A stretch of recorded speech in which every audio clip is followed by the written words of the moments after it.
இன்னைக்கான கேள்வி பார்ப்போங்க. ராஜீவ் ஆவாஸ் யோஜனா. இதோட முக்கியமான நோக்கம் அல்லது குறிக்கோள் என்னன்றத கேட்டிருக்காங்க. இதற்கு சரியான விடை என்னன்னு பார்த்தீங்கன்னா, சேரிகள் இல்லாமை அப்படின்றது தான். இது தொடங்கப்பட்ட ஆண்டு எப்பன்னு பார்த்தீங்கன்னா, 2011.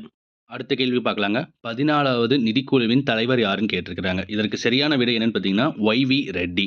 அதே மாரி 16வது நிதிக்குழுவின் தலைவர் யாருன்னு பார்த்தீங்கன்னா, அரவிந்த் பனகாரியா. 15க்கு யாருன்னு பார்த்தீங்கன்னா, என்.கே. சிங். அடுத்த கேள்விங்க. பிற்படுத்தப்பட்ட வகுப்பினருக்கு 27% இடஒதுக்கீடை அளிக்க பரிந்துரைத்த வழங்கிய ஆணையம் எதுன்னு கேட்டிருக்காங்க. சரியான விடை என்னன்னு பார்த்தீங்கன்னா, மண்டல் ஆணையம். இது தொடங்கப்பட்ட ஆண்டு எப்போன்றத கமெண்ட்ல ஆன்சர் பண்ணிருங்க மறக்காம. அடுத்த கேள்வி. எந்த 5 ஆண்டு திட்டம் வரை வேலைவாய்ப்பு செயல் திட்டம் வளர்ச்சியுடன் தொடர்பு கொண்டது? இதற்கு சரியான விடை என்னன்னு பார்த்தீங்கன்னா, 5வது 5 ஆண்டு திட்டம். இந்த திட்டத்திலே இன்னொரு முக்கியமான திட்டம் என்னன்னு பார்த்தீங்கன்னா, வறுமை ஒழிப்பு திட்டம் மற்றும் என்னன்னு பார்த்தீங்கன்னா, குடும்ப கட்டுப்பாடு திட்டம் இதில தான் கொண்டு வரப்பட்டதுங்க. அடுத்த கேள்விங்க. ராஜீவ் காந்தி கேல் ரத்னா விருதை வாங்கிய முதல் இந்திய விளையாட்டு வீரர் யாருன்னு கேட்டிருக்காங்க. இதற்கு சரியான விடை என்னன்னு பார்த்தீங்கன்னா, விஸ்வநாதன் ஆனந்த். எந்த வருஷம்னு பார்த்தீங்கன்னா, 1991 லேருந்து 1990